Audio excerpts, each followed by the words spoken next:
I think access to the firearm is a fundamental human dignity. It's a fundamental human right. 30-year-old Cody Wilson is a self-described gun rights advocate and crypto-anarchist, which means he believes in decentralization of information. He's also been labeled one of the most dangerous people in the world. How many times have you been sued in this business? I can't count. I can't count. Half the states in this country who sued me, this so-called free country. What got you into 3D printing guns? When I got my cease and desist from the ATF. If ATF kicked in your door and they found this, what kind of time would you be looking at, you think? I don't even know.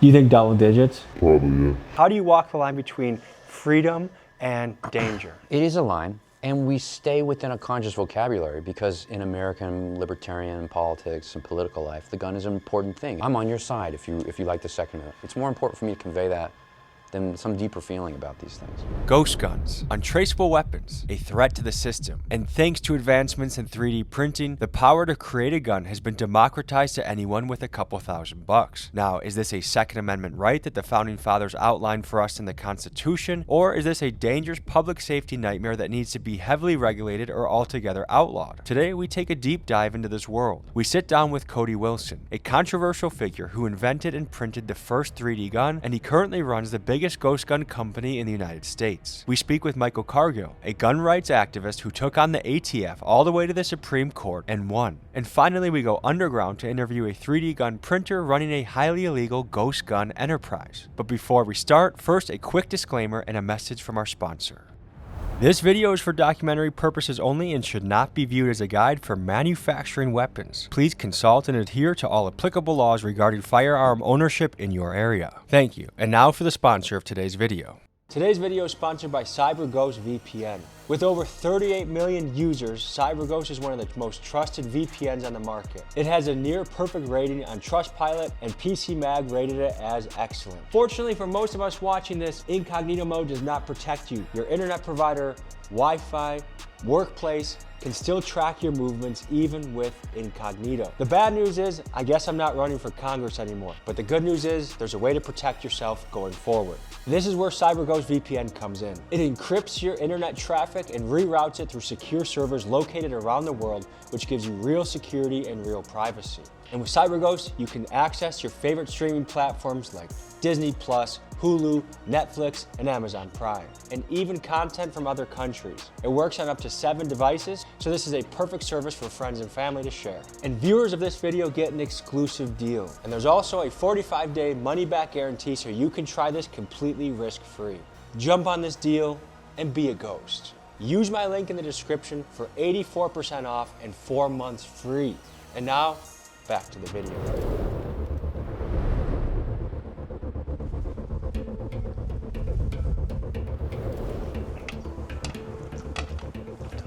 Gentlemen, Tommy G. Cody, good to meet you, brother. Good morning. Nice to meet you. We're in the headquarters right now. This is DDHQ. I traveled to Austin, Texas to meet a man who back in 2012 was named one of the most dangerous people in the world by Wired magazine. Why was this? Because he issued a dangerous promise that he would create the technology to print a lethal firearm from home and give that design out for free. And in 2013, he did just that when he released the design for a printed gun called the Liberator. The federal government did not like that one bit. Today, the judge ordered Cody Wilson and his company, Defense Distributed, to remove the blueprints from the internet. Now, the federal government immediately declared war on him, threatening him with years in prison and millions in fines. So what did he do? He fought back, and he sued the United States government and won. Folks, this is Cody Wilson, the godfather of the ghost gun. Okay. These guys are pretending to work. Just more so eating donuts than really working? That's right, and I'm pretending to manage their pretend work. And I'm pretending to be a documentary film crew, so I feel like we're meshing perfectly. Yes, exactly. I'm pretending to be documented. So welcome to DDHQ, man. Thanks for having us. It's a mix of hobby and commercial product, right? So we got to do a little bit of customer service. We got to do a little product R&D because some people don't want the service. They want to go off on their own and do it. And it's a mix of 3D printing, CNC milling, and then what we call 80% receivers, which have been very popular in the last couple of years. These things are made here, they're serviced here, they're developed and tested here. What does that flag represent? This is a Texan flag, all right? This is called the Goliad flag, or sometimes called Philip Dimmitt's bloody arm flag. But it flew at La Bahia, at the beginning of the Texan Revolution. I come from the American libertarian tradition, which is older than just America. It's an Anglo-American tradition. I come from that. I'm one of its logical consequences. And so in some respects, I'm just a shit lib living in America. When you really came onto the scene about 7 years ago, there was a lot of media about you. What has changed in your ideology or your mission in the last 7 years? I've become more cynical, but I've also become more practical. And whereas I might have been an idealist in both like a normal sense and as a philosopher, now I'm a realist. I believe that guns are real objects. And I believe that just because they're real objects, that doesn't mean we can understand them. And what we've demonstrated in this company alone has been that the more the law tries to attach to or understand these real objects, the more invisible and withdrawn they become from us. Like, I was just thinking on the drive here, what would our founding fathers think if they saw what is happening in our government right now, where so many of our politicians are bought, so many of our politicians are motivated by greed, so many of our politicians are making laws that make it harder for the business owners, the working class people to thrive in this country. They would have stuck a musket up Pelosi's ass, all these people that are insider trading, all these people that are passing the laws, they would have put them out in the street. When you take a pulse of where the American people are right now and their potential for revolution, how would you grade the situation, the climate? A nullity, it's a zero, it's dead. I mean, the American people, let's say of the revolutionary period, were a violent people. They were an interesting, bloody, vulgar people. And we want to think about them in romantic terms and think of that they were noble. And of course there's nobility in their violence, but fundamentally, they were an aggressive, violent people. How many times have you been sued in this business? I can't count. I can't count. Half the states in this country have sued me, this so-called free country. What you begin to see behind the curtain very quickly, not too far, is that you have what is nominally permitted, what is said to be allowed in this country, and what is actually permitted. A lot of what we build here, a lot of what you're seeing, is the assembly of a certain kind of piece of equipment, okay?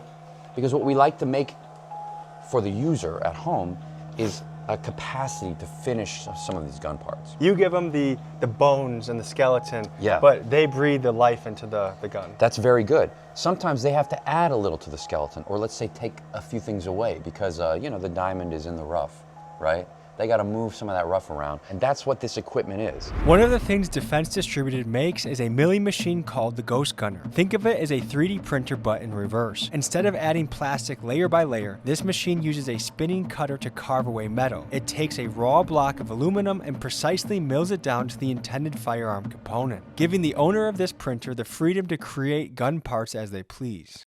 This is Jayoma. He's a notorious Texas lawyer known for getting absolute super threats off with little to no jail time. He comments on what he's seen in Texas representing murder cases and his overall understanding of the legality of ghost guns. If I were to buy a weapon right now at a local gun store, it has to be registered.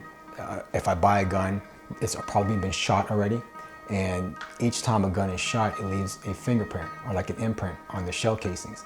And that shell casing will be connected to that gun. So anytime that shell casing or a similar shell casing is found in any type of criminal case, they're gonna link it to that gun, right? So where ghost guns come in handy is that it doesn't really register at all.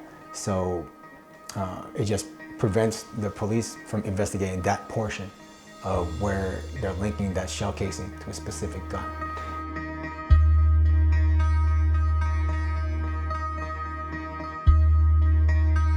To dive into this 3D gun printing world, we're now going to meet with a guy that does it on a very small scale and ask him questions about what he does, but it's very sketchy, the area that he's in. There's a lot of federal pressure right now, and so we are parking our car in an undisclosed location in the United States, and he's going to come pick us up without a cell phone in his car and take us to a site where we'll see the 3D printing of the guns. It just makes me think that there's kind of this two-tiered system in this country. And I get both sides, but if you're a massive weapons manufacturer with a publicly traded stock, you can do this in broad daylight and make billions of dollars doing it, but a little mom and pop shop doing it and believing the same Second Amendment that the major manufacturer believes in has to hide under the fear that they might get arrested by the ATF or some three-letter agency.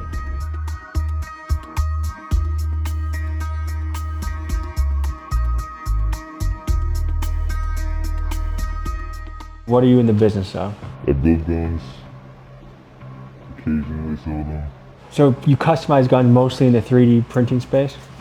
Yeah. It started out being the P80s, but then once that whole craze with the, what they got banned, that's when I got into 3D printing. And also like stocked up on them. What got you into 3D printing guns? When I got my cease and desist from the ATF. That's when you started printing guns? Yeah, out of just pure like passion for guns. And what do they ask you to cease and desist from? So basically, if I buy firearms, they're allowed to come in my house anytime, unannounced, in fact that I still have it. And are you able to say vaguely why that is? It ended up in the wrong hands, getting across the border. And did it end in a casualty? It did, yeah. Okay, so this thing looks already to be like a substantial piece, and I'd flip that around. Oh, well, yeah. Okay. All right. In Yeah, I'm a fact, gun expert, by the way, guys. all right, this is an unfinished receiver. The big guys for the military, just like the little guys, traffic in this same object. But it's an unregulated object. Even though it looks like it's already well on its way to being something serious or something legal or regulated, it is not. When you say the military guys traffic this stuff, what do you mean? There's an economy of objects like this, both an above ground and an underground economy. This economy happens because the main large-scale prime contractor manufacturers, they need unfinished goods just like the rest of us. That's modern capitalism.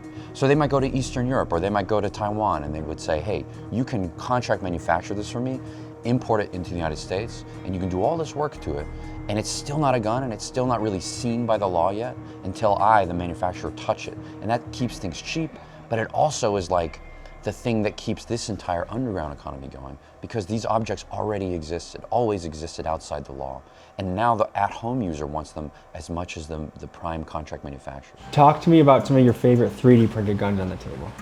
So this one I actually just did last night. And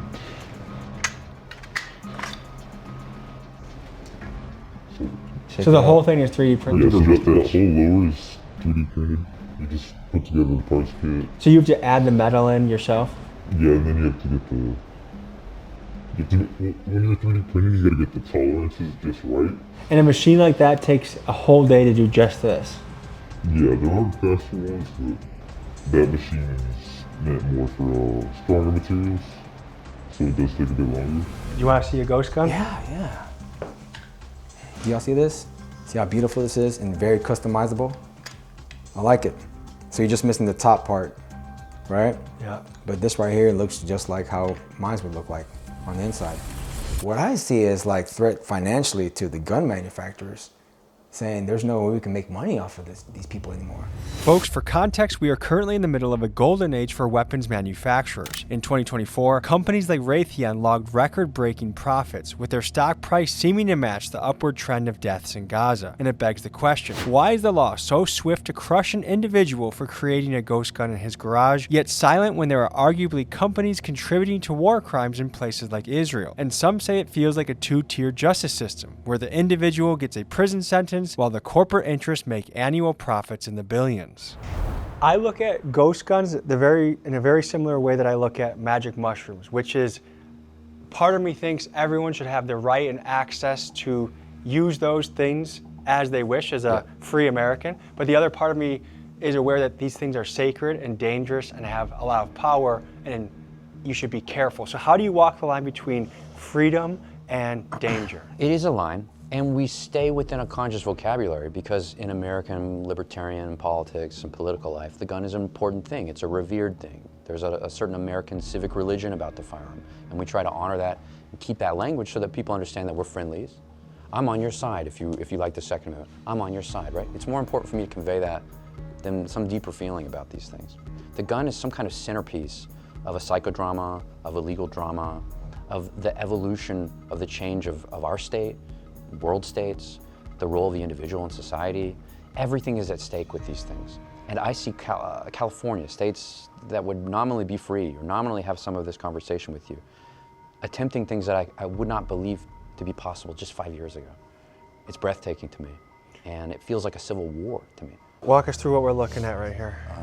Yeah, all right, fine. This is the G80 system. What he's referring to, the G80, is the nickname of a Glock-compatible 80% frame. And they say 80% because it's an unfinished piece of high-strength plastic that looks like a grip but isn't legally a firearm yet. To make it functional, you simply have to cut away the blocking material, drill the pinholes, and add the trigger group, firing pin, and slide. And this is the innovation that Cody wants the masses to have access to 3D print. Okay, this is the brand new thing we're doing, which combines all the techniques and learning and everything we've synthesized over the past few years, okay? So it's a little bit of printing, it's a little bit of milling, right? You print this part at home, you mill this part at home, or finish it by hand with some fixtures.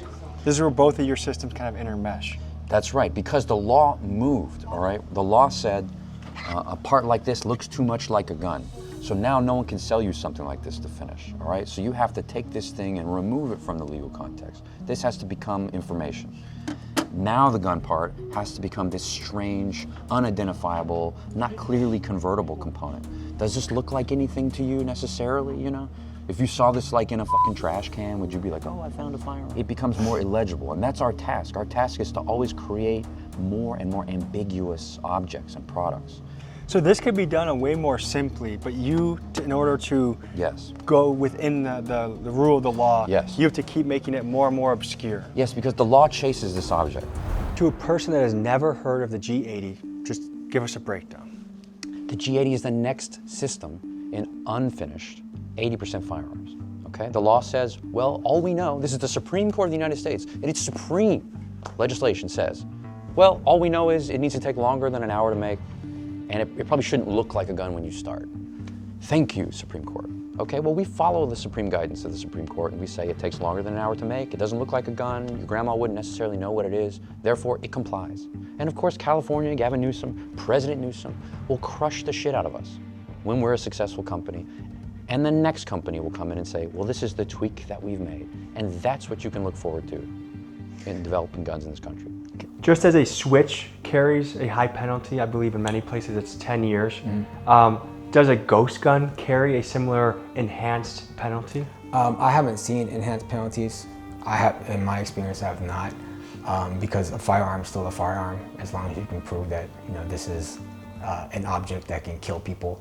So if I was a prosecutor, right, switch it around. If I was a prosecutor and I'm going to argue that this defendant right here, this one right here, he killed somebody. Not only did he kill somebody with a gun, he killed somebody with a gun that was unregistered. This means this individual right here is trying to hide and mark his tracks. He needs to burn in prison.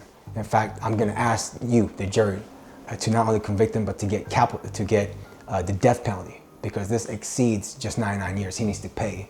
And people who commit crimes and wants to destroy the community and hide the killings that they do, they need to die. And in the state of Texas, we have the death penalty. How much does the machine cost? How much does it cost to make this in materials, and what can you sell it for? So that machine, at the time, it cost about $1,400, but I got it for about $900. How much can you sell this for? This completed, probably anywhere from $750 to $900. And what kind of person is buying this?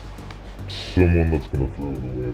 Creating it is a hobbyist thing, but selling them, the guy that's buying it, usually has a particular reason. You can kind of get the idea in a scene. And how do you feel about that? I don't really. Does that make sense? On the website of Cody's company, for free, they have dozens of files that can be downloaded and 3D printed into various gun components. And because it's on the internet, that means that it could be printed by a well-meaning, law-abiding hobbyist gun owner, but it also means that guys like Jay in his garage can build a weapon to sell to a guy planning a murder. And that, in a nutshell, is the crux of the controversy surrounding Cody's mission. Okay, so this is interesting. So this is total downloads of just the digital product you guys have. For the month, yeah. For the month? Yeah. Wow. Dude, we run the biggest file sharing site in the world on guns. And of these almost 300,000 downloads, how many of them you think come to fruition with a real operable firearm? Very few. And this map you're seeing here has gone one step further, and it says the files for these things cannot be left to be downloaded unrestricted to California or to people in Washington. So is your site blocked in California?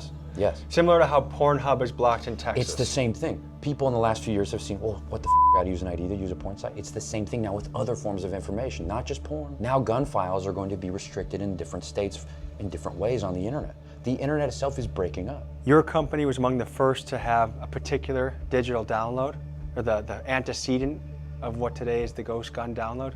I don't know if I'm hitting that right, but can you... No, it's interesting to see how you were talking about it, yeah. Yeah. And actually that's really smart, because how it was talked about in 2013 was, this is the first 3D printed gun. Well, what was the real innovation? I think it was the first 3D file for a 3D printable gun. It was the first gun you could go download. It was the first gun you could think of, hey, where do I get that gun? Oh yeah, I go online to get that gun. I'm gonna pull this out for you. This is actually the first 3D printed gun. This doesn't get a lot of love these days, but it's the Liberator. We named that gun that way to give it a big brand name, sure. To also give it a little historical echo, to give it a personality, because it conveyed that the guns of this future, of a 3D printable future, are guns with personality, are guns with meaning, with destiny.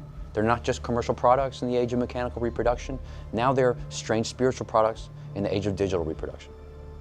You know, the guns are liquid information. That was the point of that message, the point of that exercise, and to also confuse the object in the Second Amendment with speech objects, speech actions in the First Amendment, to blend that First and Second Amendment, and to say something to government, hey, regulate this.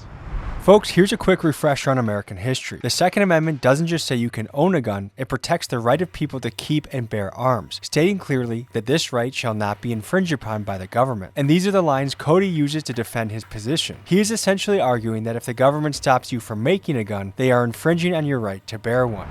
This represents the kind of murderer's row of the best guns. So FGC9 is probably the best known 3D printed gun, single 3D printed gun, very popular in Europe. 9mm PCCs have evolved since 2020.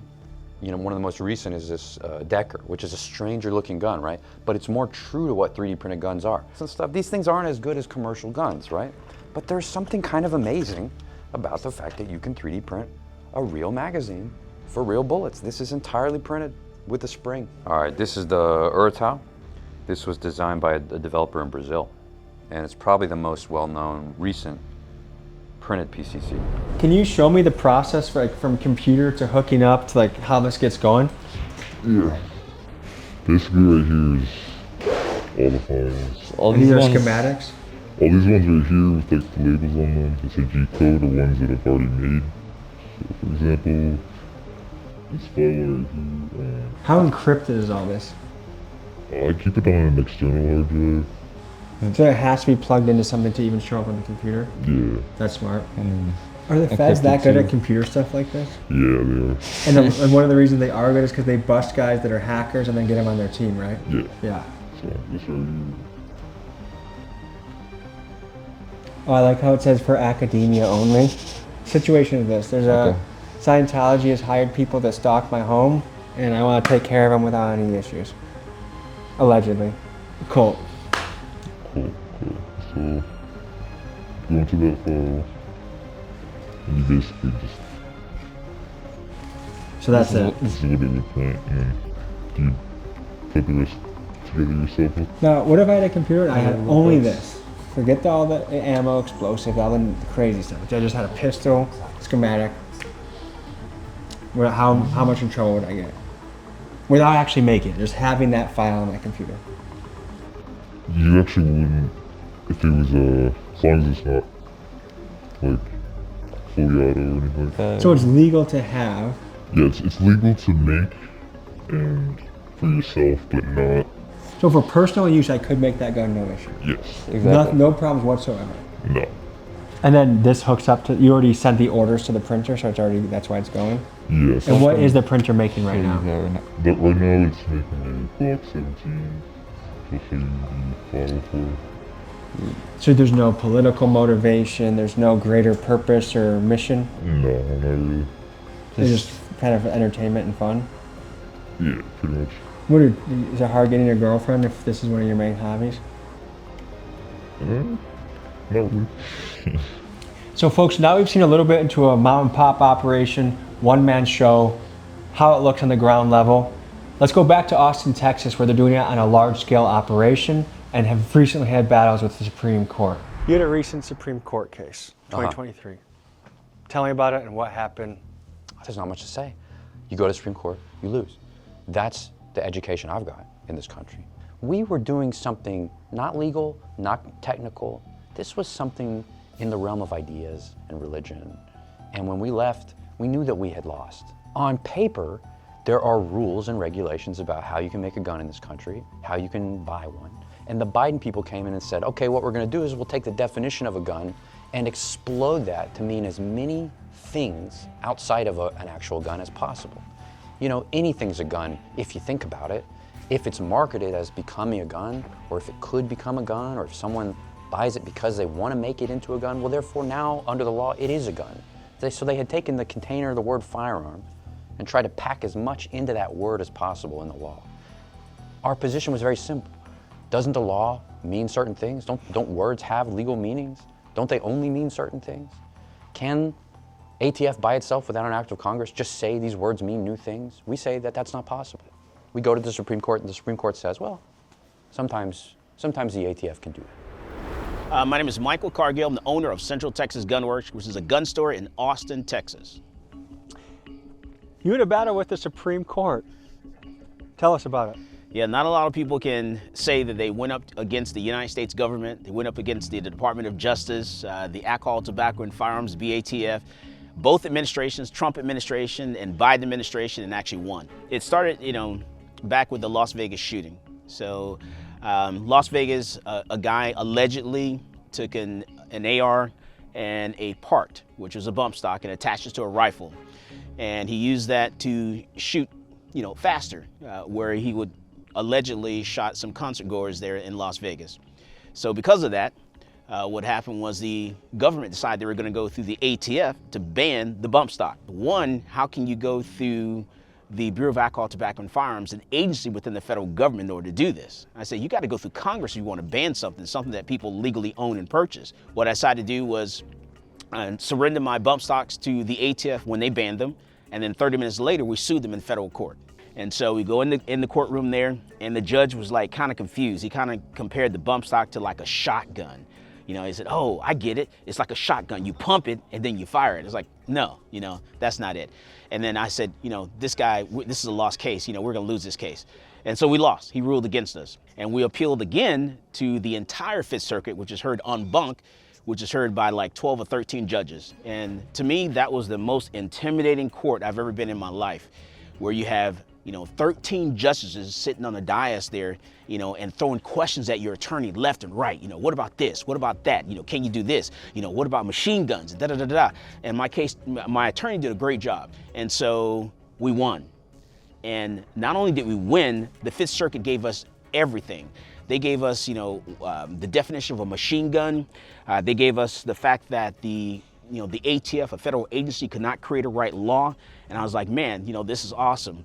And so the government decided they were going to appeal that case tonight to the United States Supreme Court. It was really exciting to be in the United States Supreme Court, and we won.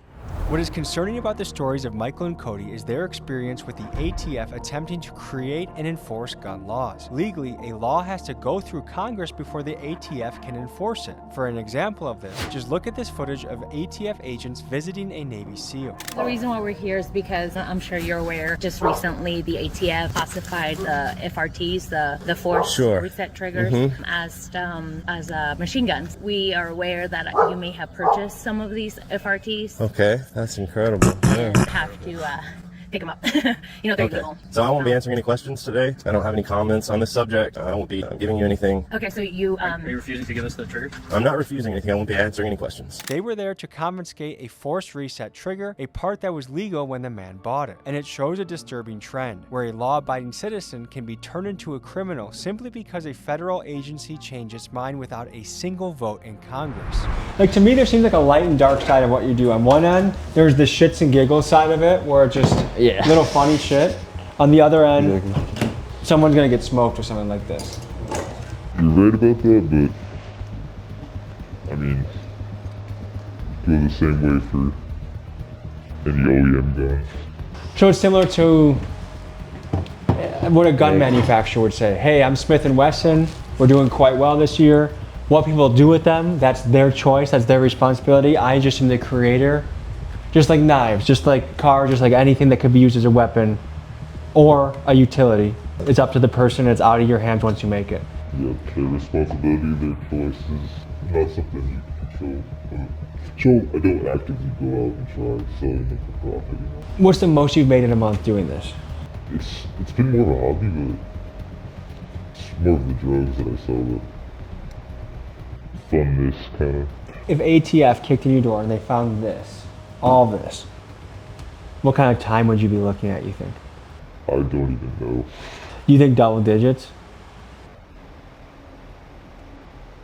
Probably, yeah. See some of what he's working on though? Yeah. Like when we're kind of, after we're doing this maybe, because really so much of the heart of our operation is manipulating not even the real object, but the virtual object. Something really important happened after 2020, okay? And it's called the Bamboo Labs X1 Carbon. This thing is $1,200 and it is on the money. And you are making quality gun parts, okay? This has changed everything. Wow, and look how dexterous it is. So fast, and all these micro compensations, all this physical adjustments. Okay, this is high-tech stuff, and it's affordable. This is ridiculously cheap. What you're seeing are 3 different Glock frames, G80 grip modules, being printed at the same time. They'll all be done within a handful of hours. This piece evolves from already printable Glock frames. We take what's regulated about that part and remove it. And then we create something that it's no longer a frame, because frame has a legal meaning. Now it's a grip. There's so much legal dancing you have to do. Yes, you have to be a kind of mystic. You have to be a wizard. You have to be a nerd. You have to be a lot of things. And among other things, you have to think like a criminal. You have to break the law in your mind first to know where the right design parameters are. You know, oh, if I make it this way, the law doesn't even see it. It's invisible to the law. You know, that's the design choice. That's why it's made this way. So that the law truly is seeing ghosts, right? Looking for ghosts. That's why they call them ghost guns.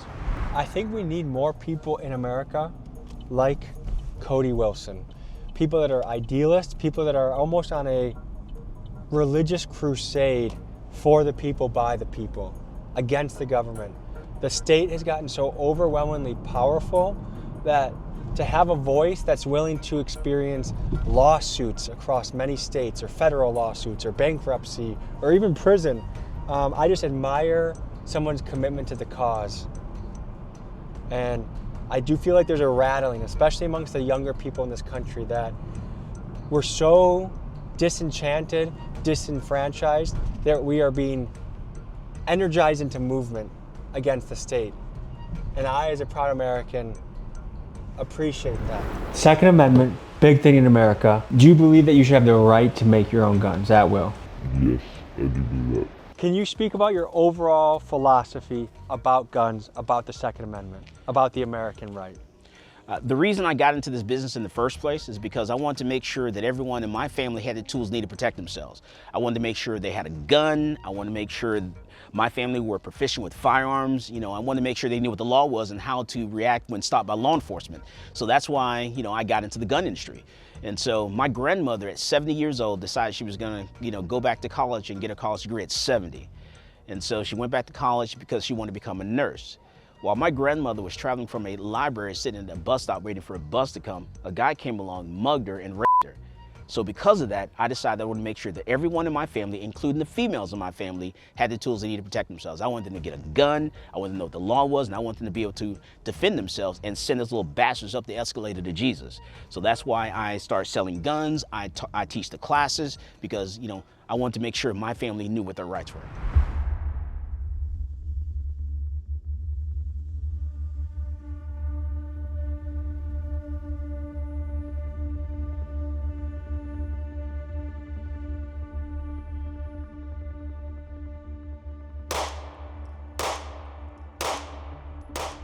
So this is the polymer 80. It's what caused the ATF to do their rule change. The difference between this and others is essentially the frame. This plastic part is the firearm legally. The serial number, if it had one, would go there, but because we did it ourselves, we were not required under federal law or state law to put a serial number. So this is a ghost gun. The frame is no longer a frame, legally speaking. It's no longer the firearm. This component is 3D printed, and the frame lives tucked within the gun. You can't tell it, but it emerges in parts. The gun hides within the presence of a gun. What you see is not the gun, it's what's inside. And that makes all the difference in the law. This is the G80.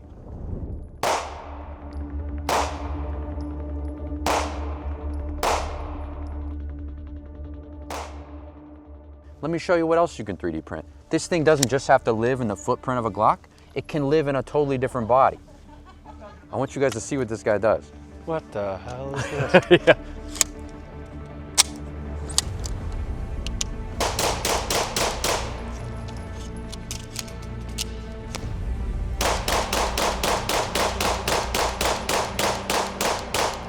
So what you're looking at is that same G80, but we now have a 3D printed, what we call the PDW. The idea is something between a handgun and a full-size fighting rifle, somebody like a tank crewman or somebody in a rear area might have. Civilians have an interest in this because, as you see, I have a spare magazine that I can stow on the gun. So say like I'm a church security, this fits in a normal backpack, and if somebody shows up with a rifle, I have something that gives me a third point of contact, and I can engage that threat a little better with a little more precision than I would from a 2-point of contact handgun. So it's just a different form factor. It's one of many innovations we expect to see with the G80 product line. The elements that are 3D printed are just this part? Yeah, everything below the steel you see right here. So this body is 3D printed, and we will, when this comes to market, include the steel. So if you want to print your PDW body, you'll buy like this brace kit, and it will come to where you can just install this nut, slide it into the channel, and now you have a retaining nut. And it'll have a locking latch to keep it collapsed, and then you'll push the button to pull it out and deploy it.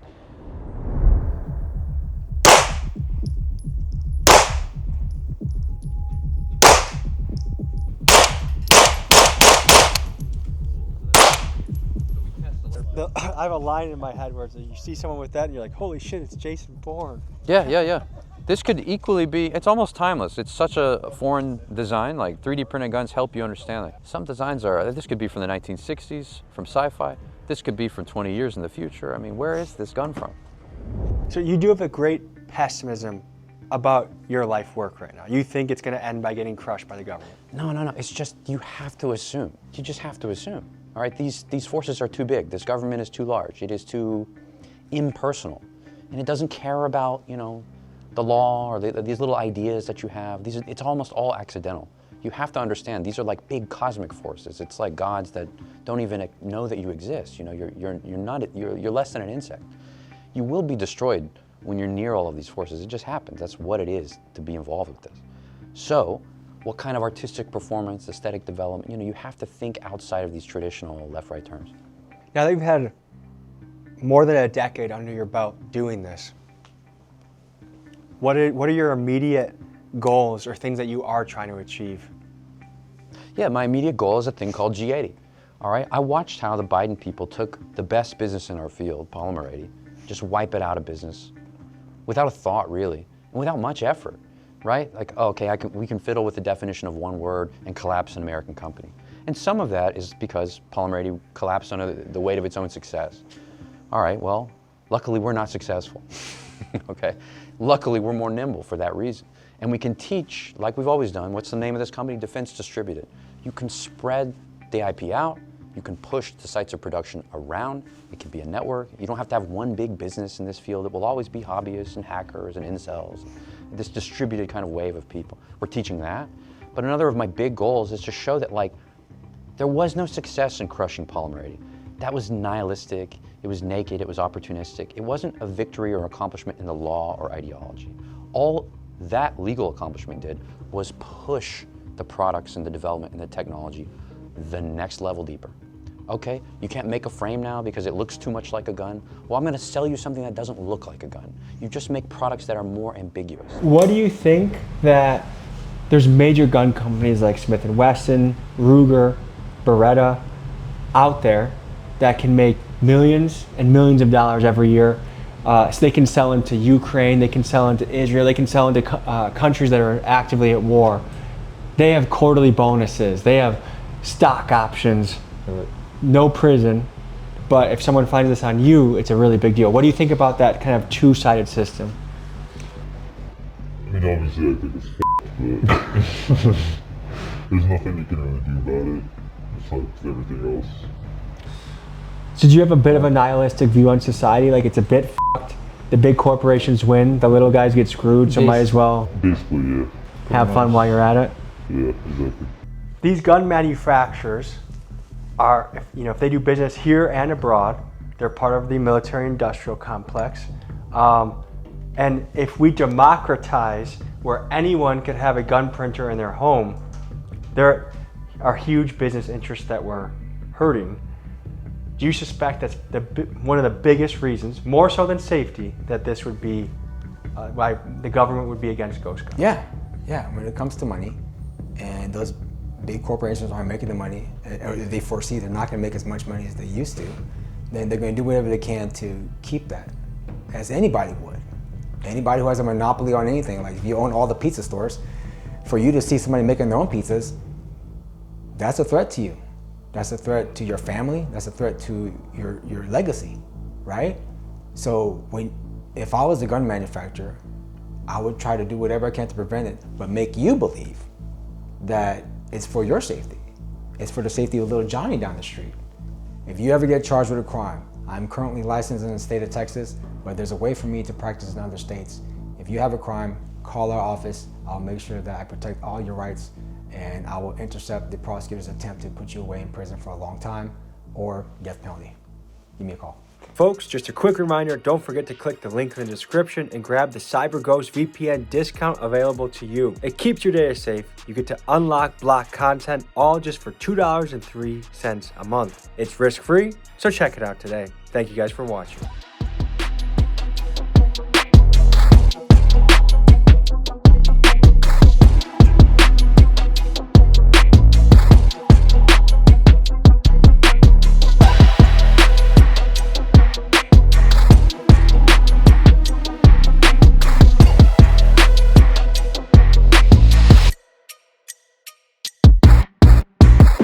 Folks, hope you enjoyed this episode.